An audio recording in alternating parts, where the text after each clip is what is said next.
Josh Kemble, and this is my vloggins.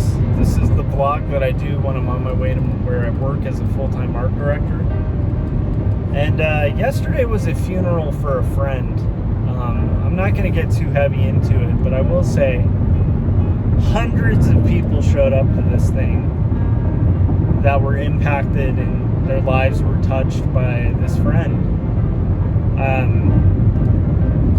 This is a person I knew in college that was one of the sweetest people I've met, and I've always held in fondness and assumed that we'd be bumping into each other at a future convention. This is something that I do a lot with my friends that are into comics and making their own creations. I just keep assuming, like, the next time I booth at a con, I'll bump into these people. And it's just a little surreal to realize that's not going to happen. But anyhow, I also have been thinking a lot about something that's come up in therapy, which has been really helpful to kind of think about. I'm doing therapy. If you guys are familiar, I had a bit of a break from reality for a day or two, and was put on like a 72-hour hold at a hospital. This was a while ago, a couple weeks ago. And I think at the root, a lot of what I'm trying to do with art, and I wanted to talk about it because I like the idea of destigmatizing conversations about mental health. It's something I'm very passionate about. It's one of the primary drivers behind Two Stories, Book 1, as well as Book 2, which I'll be finishing at some point. But I realized that, like, I do a lot of my art is like an attempt to prove myself. And there's something I've been thinking about, which is I need to just accept that I've arrived.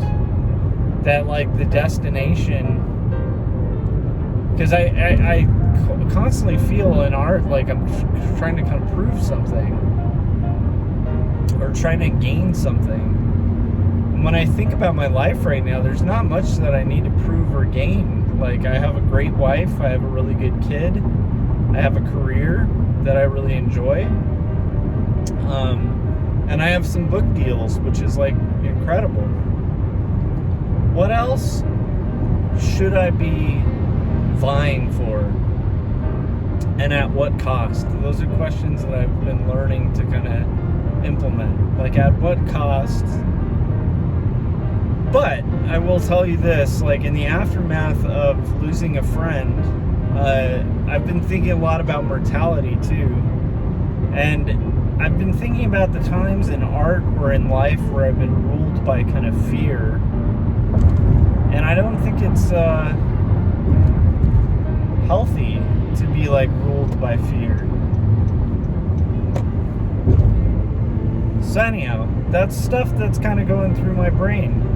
Just on my way to work and thinking about the need to focus on the great things that I already have rather than kind of, like, chasing this imaginary dragon where, like, you know, most of us artists probably relate to this. Like, I was a nerd in elementary school, was bullied a lot.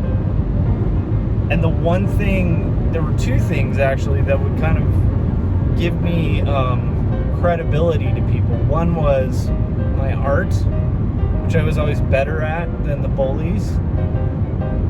And then the second thing was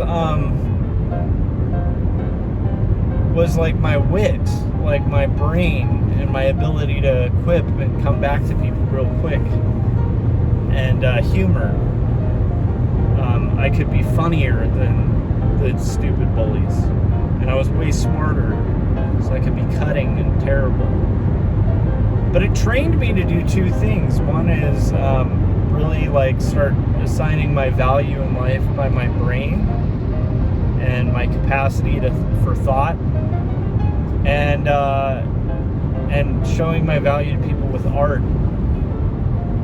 And the catch is that I'm realizing, especially in the wake of losing a friend, and thinking about the value that person had.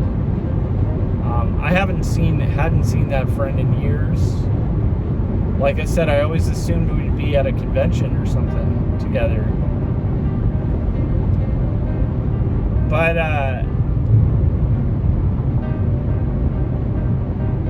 yeah, one of the biggest things that I'm realizing is like you need to kind of see that people have value, that art has value, and that it's not something that needs to be earned.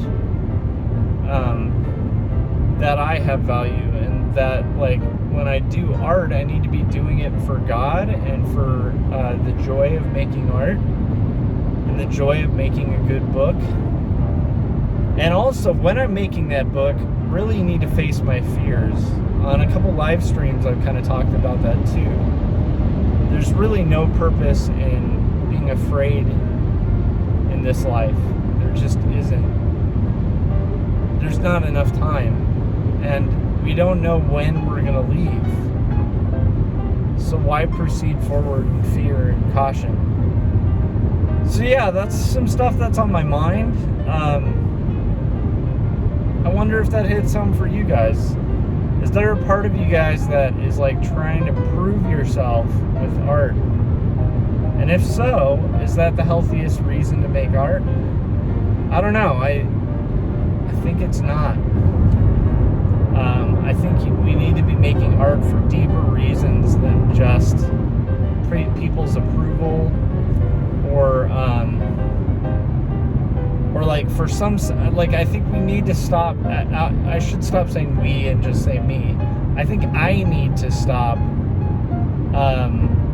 seeking the okay and the approval of other people based on my art. That doesn't mean I don't think about criticism or try to perfect what I'm doing, because after all, we are making these things for readers. But like accepting that I've already arrived is a really important thing, and it's something I need to work at consciously, to realize that like I have a really good job doing art, creative stuff. I have a really cool book deal for a really good book, and I have a really great family and circle of friends, and like there's not much I need to prove. Like the friends and the family and stuff like that, they aren't around just because of the stuff I make. And if they are, you know, is that really a good friend? So yeah, anyhow, that's stuff that's on my mind. I don't even know if I'm going to post this up, but if I do, let me know your thoughts. And I'll talk to you guys on the next vlogins. Bye.